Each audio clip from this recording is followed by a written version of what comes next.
우리가 하나님의 말씀 시편 62편 전체를 같이 봉독을 했고요. 그의 앞에 마음을 토하라 라고 하는 제목으로 하나님의 말씀 증거하겠습니다. 성경의 풀네임 뭔지 아시죠? 제가 적어왔는데요. 풀네임 뭡니까? 성경전서입니다. 성경전서. 이게 성경의 풀네임입니다. 앞에 두 글자만 따가지고 성경이라고 부르기도 하고, 그리고 첫 자하고 마지막 자를 따가지고 성서라고 부르기도 해요. 성경이든 성서든 모두 저렇게 성경 전서를 나타내는 말입니다. 그런데 한국에는 이상한 현상이 있습니다. 어떤 사람은 성경이라는 말을 고집하기도 하고요, 또 어떤 이들은 성서라고 하는 말을 즐겨 사용을 합니다. 그래서 마치 성경과 성서가 따로 있는 듯이 이렇게 얘기를 하죠. 하지만 여러분, 그것은 성경 전서에 대한 아주 큰 오해죠. 한국 교회는 기독교하고 예수교로 크게 나뉘었다라고 하는 그런 슬픈 얘기를 하시는 분도 계세요. 그래서 한국 교회는 그리스도와 예수가 서로 싸운다, 그런 얘기를 하시는 분도 계시더라고요.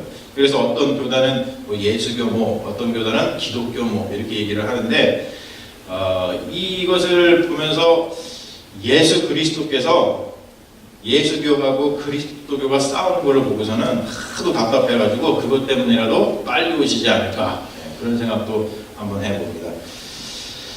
여러분, 동양 문화에서 이 경이라고 하는 거, 우리가 성경이라고 얘기를 하는데, 경이라고 하는 것은 아주 독특한 위치를 차지하고 있죠. 우리 한국 조선시대에는 경 중에 유명한 사서삼경이라고 있죠. 그래서 유교의 어떤 교육, 그리고 이제 교양, 그런 서적으로서 유교 교육의 가장 중심이 되는 그 책을 갖다가 사서삼경이다, 이렇게 얘기를 했습니다. 그래서 사서는 우리가 알다시피 논어, 맹자, 대학, 중용 이런 것들을 이야기를 하고, 삼경은 시경, 서경, 역경 이런 것을 이야기를 합니다.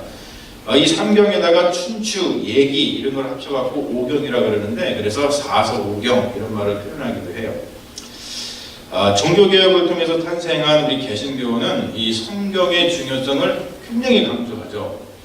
그래서 발전한 것이 뭐냐면, 우리 개신교에서는 성경 공부가 굉장히 발전이 되어 있어요. 그래서 성경 공부를 안 하는 개신교회는 교회가 아닐 정도다, 그렇게 얘기를 하죠. 그래서 개신교회는 성경에 읽고 성경에 삽니다.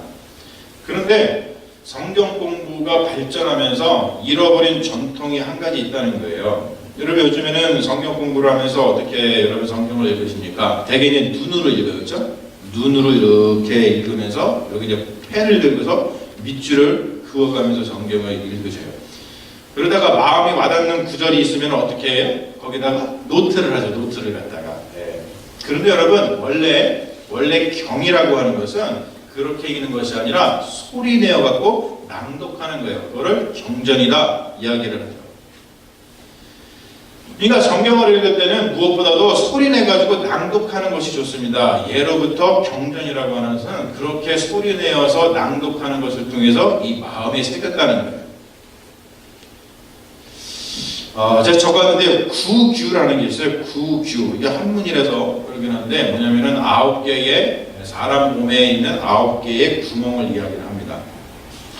사람 몸에 9개의 구멍이 있죠? 여러분 잘 아시는 거, 여기 얼굴에 다 있어요. 눈 2개, 코 2개, 입, 귀 2개, 그리고 이제 항문하고, 그리고 이제 요도, 이것을 갖다가 구규라고 얘기를 해요. 근데 여러분, 성경을 읽을 때 눈으로다가 읽으면은 구멍이 몇 개만 작동을 해요? 2개만 작동을 해요. 그런데 여러분, 우리가 낭독을 하면, 소리내 가지고 낭독을 하면 몇 개가 작동하는지 아세요? 기본적으로 7개가 작동을 하는 거예요. 눈으로 보고, 또 낭독해야 되니까 숨도 쉬어야죠. 입을 움직이죠. 내가 낭독하니까 귀가 들어요. 그러니까 7개가 다 합니다. 그래서 성경은 그렇게 이 사람의 이 몸에 온 구멍을 갖다가 작동시켜가지고 이 뇌하고 우리 온 몸에 파동이라고 그러죠. 웨이브, 파동을 전달해야 되는 거예요. 그리고 성경은 옛날부터 그 경이라고 하는 것은 이렇게 가만히 서가지고 또는 앉아가지고 소리내서 읽을 뿐만이 아니라 여러분 옛날 뭐 저기 보시면 아시죠? 하늘 전다지 하면서 어떻게 읽어요? 되게 이렇게 몸을 갖다가 앞으로 이렇게 흔들면서 읽거나 아니면 옆으로 이렇게 하면서 읽어요. 그러니까 성경은 소리내서 낭독을 하는 동시에 이렇게 좀 몸을 움직이면서 이렇게 암송을 해야 된다는 거죠. 여러분 성경이 보면은 산문체가 아니죠. 운문체입니다. 운문체. 그건 시적인 언어로 되어 있어요. 여전히 그렇게 보존되는 이유가 바로 그것 때문에 그렇습니다. 그리고 어떤 학자의 얘기를 들으니까 낭독 그리고 암송 그리고 우리가 흔들면서 읽는 습관이 사라진 것 때문에 우리 교회가 말씀을 잃어버렸고 그리고 굳어져 버렸다라고 얘기를 합니다. 흔들질 않으니까. 여러분 흔들지 않고 가만히 있으면 몸이 굳어지거든요. 여러분 말씀을 들으실 때 이렇게 흔드시면서 들으셔도 제가 뭐라 그러지 않을게요. 여러분 오늘 말씀 같은 경우도 그냥 눈으로 읽고 그리고 또 읽으면서 마음에 와닿는 구절에 그냥 밑줄만 친다면 오늘 말씀이 가진 위력을 온전히 경험하지 못한다는 거예요. 실제로 몸을 막 흔들면서 이 말씀을 큰 소리로 낭독을 하면요, 이 말씀의 울림이 완전히 다르게 다가옵니다. 마음의 뜨거움, 마음에 확실히 스며들고 이 말씀을 읽으면은 큰 소리를 읽으면서 이 말씀을 잘 새기면은 눈물이 나고 힘이 나요. 하나님이 먼 곳에 계신 분이 아니라 바로 지금 나와 함께 계시면서 나의 울부짖음을 바로 내 옆에서 들어주시는 분처럼 하나님이 느껴진다는 거예요. 여러분 보십시오. 제가 한번 크게 읽어볼게요. 나의 영혼아 잠잠히 하나님만 바라라. 얼마나 힘있는 말씀입니까? 힘들고 어려운 일이 생기면 영혼은 가만히 있지를 못해요. 힘들고 어려운 일이 생기면 영혼은 자신을 어쩌지 못해서 바람 맞는 갈대처럼 막 흔들어댑니다. 여러분 그럴 때 갈대처럼 흔들리는 영혼을 향해서 큰 소리로 이 말씀을 낭독하면 나의 영혼아 잠잠히 하나님만 바라라. 내가 크게 낭독하면 영혼이 잠잠해지지 않을 수 없다는 거죠. 왜 그렇습니까? 영혼이 이 말씀을 듣고 순종하기 때문에 그래요. 하나님의 말씀은 돌비에 새기는 것이 아니라 신비에 새기는 거예요. 신비. 성경에 이 말씀이 많이 나오죠. 신비에 새겨라. 신비라고 하는 것은 마음속에 있는 비석을 이야기합니다. 5장 6부의 말씀이 새겨지지 않으면 아무 소용이 없다는 것이죠. 신비의 말씀을 새기는 가장 좋은 방법은 뭐냐면 제가 지금 위에서 말씀드린 대로 암송하고 낭독하는 거예요. 말씀이 신비에 새겨져야 힘들고 어려운 일이 찾아와도 갈대처럼 흔들리지 않고 잠잠히 하나님만 바라볼 수 있는 능력이 우리 안에서 생긴다는 것이죠. 할렐루야. 오늘 말씀을 보면은 오늘 말씀에서 가장 중요한 부분이 뭐냐면 9절이라고 생각을 해요. 9절 말씀은 보면은 이렇게 되어 있죠. 9절 말씀은 사람이 어떠한 존재인가를 아주 깊이 가르쳐주고 있는데 보면 이런 말씀을 합니다. 슬프도다. 사람은 입김이며 인생도 속임수이니 저울에 달면 그들은 입김보다 가벼우리로다. 한국어 성경은 좀 보면은 이 부분을 정확하게 번역을 하지 못했어요. 그래서 영어 성경을 보면 이렇게 나와 있거든요. Low bone men are but of breath. The high bone are but alive. If weighed on a balance, they are nothing. Together, they are only a breath. 이 무슨 말씀이냐면은 번역하면 이래요. 태생이 천한 사람도 입김이고 지체 높게 태어난 사람도 거짓이다. 그들을 저울에 달아보면 그들은 아무것도 아니다. 그들은 모두 하나의 입김에 불과하다. 사역이라고 쓴 것은 제가 번역했다 그런 뜻입니다. 제가 번역했다. 여러분, 구절 말씀은 굉장히 중요하죠. 가난한 사람이든 부유한 사람이든 모두 입김보다 가벼운 존재라는 거예요. 정말 아무것도 아닌 존재라는 거죠. 우리 인간의 존재가 그렇습니다. 가난한 사람은 특별히 설명하지 않아도 이 말씀이 마음속에 들어와 박혀요. 그래서 가난한 자가 복음을 더 잘 받아들이는 거죠. 그래서 성경은 특히 누가복음에 보면 가난한 자는 복이 있나니 천국이 저희 것이며 라고 말씀을 선포하고 있는 거예요. 근데 이어지는 10절 말씀에 보면은 이 말씀은 가난한 자보다는 부유한 자들에게 던지고 있는 경고의 메시지인 듯해요. 9절 10절 말씀 보면 이렇죠. 포악을 의지하지 말며 탈취한 것으로 허망하여지지 말며 재물인으로도 거기에 마음을 두지 말지어다.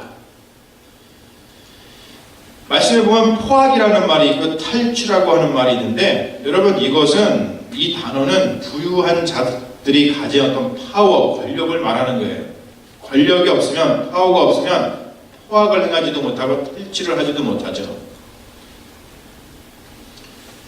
대개 권력을 주면은 사람은 자신이 어떠한 위대한 존재인 줄로 착각을 해가지고 자기 자신을 의지한다 그래요.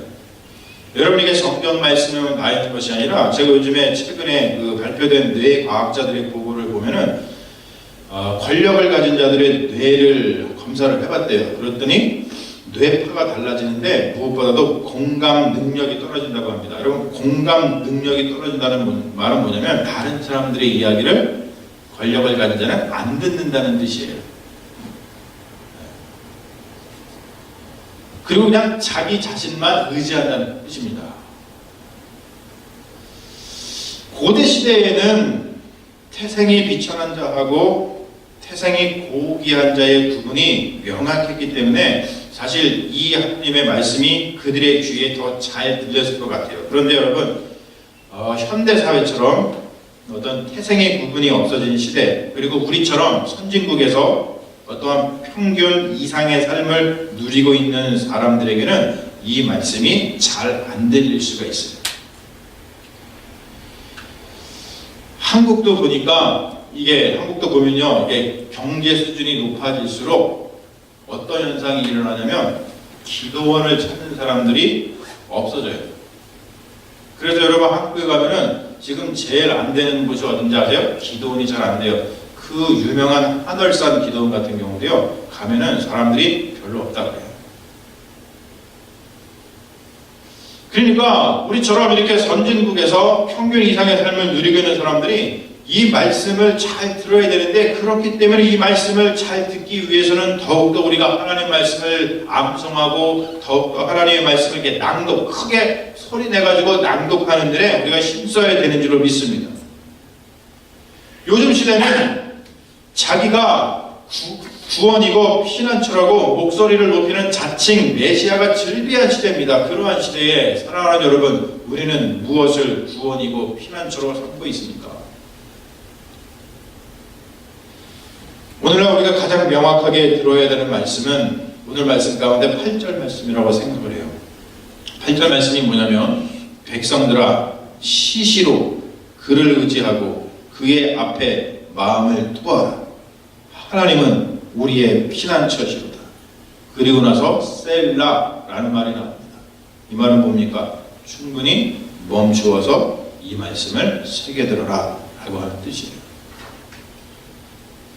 이 부분을 영어로 보면 이렇습니다. Trust in Him at all times. All people, pour out your hearts to Him, for God is our refuge. 모든 시간, 언제든지, all times, 시시때때로 하나님을 의지하고, 그리고 우리의 마음을 pour out, 하나님께 쏟아 놓으라는 거예요. 여러분, 그래서 우리가 마지막 찬양 뭐였죠? 내 마음을 쏟아 놓으라. 내 마음을 pour out, 쏟아 놓으라. 그 찬양이 그래서 뜨는 거예요. 사랑하는 여러분, 우리의 인생을 한번 돌아보죠. 우리는 어디에 우리의 마음을 pour out, 쏟아 놓고 있습니까? 우리는 어디에 우리의 마음을 토하고 있습니까? 우리의 영혼이 바람 맞는 갈대처럼 흔들리는 이유는 우리의 마음을 주님께 쏟아놓지 못하기 때문이 아닙니까? 자꾸 다른 것에 마음을 쏟아놓으니까 우리의 영혼이 잠잠하지 못하고 아우성치는 것은 아닙니까? 여러분, 여러분들의 영혼이 혹시 지금 잠잠하지 못하고 하나님만 바라보지 못하고 이 영혼이 아우성치고 있다면, 바람 맞는 갈대처럼 흔들리고 있다면 바로 이 시간 저랑 함께 이렇게 크게 외쳐봤으면 좋겠어요. 여러분 한번 외쳐보시죠. 제가 적어왔는데 보시죠. 자, 같이 한번 보는 거 첫 문장 해봅니다. 시작. 나의 영혼아 잠잠히 하나님만 바라라. 두 번째 합니다. 나의 영혼아 마음을 주님께 쏟아 놓으라. 세 번째, 하나님만이 내 힘의 반석과 피난처시라. 마지막 합니다. 권능이 하나님께 있도다. 할렐루야. 이 외치는 소리를 나의 영혼이 듣고 순종하게 될 줄로 믿습니다. 할렐루야. 잠시 기도하겠습니다. 아버지 하나님, 오늘 하나님께서 우리에게 주신 귀한 말씀을 우리가 큰 소리 높여서 외치기를 원합니다. 우리가 그냥 눈으로 말씀을 읽는 것이 아니라 하나님의 말씀을 나의 모든 영혼을 다해서 내가 큰 소리로 외치고 내 몸에 있는 모든 구멍에 모든 것을 열어서 그 말씀을 들으려고 합니다. 받아들이려고 합니다. 주님, 그럴 때 그 음성을 듣고서 우리의 영혼이 하나님의 말씀에 순종하게 될 줄로 믿사오니, 주님, 하나님의 말씀을 들을 때에 우리의 영혼이 잠잠히 하나님만 바라는 믿음의 자녀들 되게 하여 주셔서 우리가 이 세상을 살아가면서 흔들리지 아니하고 오직 믿음 안에서 살아가는 당신의 귀한 백성이 되기를 원하오니 주님 말씀으로 날마다 우리와 함께하여 주시옵소서. 감사드리며 우리를 구원하신 예수님 이름 받들어 기도합니다. 아멘.